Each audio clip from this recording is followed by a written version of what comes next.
The police's independent investigative directorate has hinted that it will investigate officers' role in the cover-up of the theft of cash from President Cyril Ramaphosa's Limpopo farm.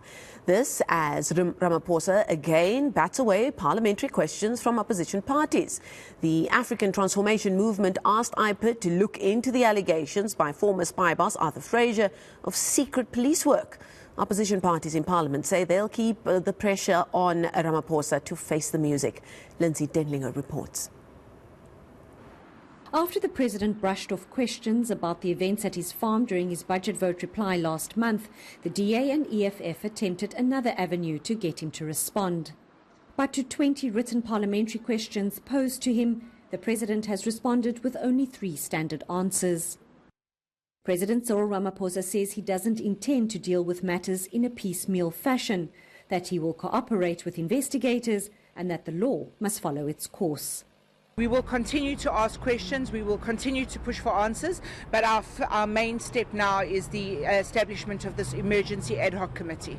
The Independent Police Investigative Directorate has indicated to the ATM that it will investigate the matter as far as it pertains to the conduct of the police.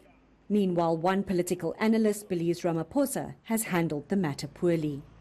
The President was quick to address the matter in a different forum when he was closing the provincial conference of the ANC in Polokwane, which in my view was unwarranted because he used the wrong platform to address a very sensitive matter. And then by the time parliamentarians asked him questions in Parliament, then he said he had been advised not to comment on the issue.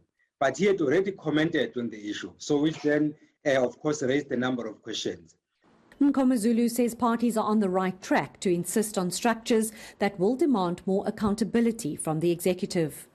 It's clear right now that the mechanisms that are currently in place are not sufficient. And this is evident, in fact, even in the Zondo Commission report, whereby it's clear that Parliament has failed to hold the executive to account. But even some parliamentarians themselves need to be held accountable. And the only way you can do that is through a formal structure. If the ethics committee is not achieving that goal, then you better set up another structure that will ensure that there is ethical behavior. The Speaker is considering a motion by the ATM to initiate an impeachment inquiry against the President. She says this involves applying her mind to whether it complies with the Constitution and parliamentary rules. Lindsay Dentlinger, Cape Town.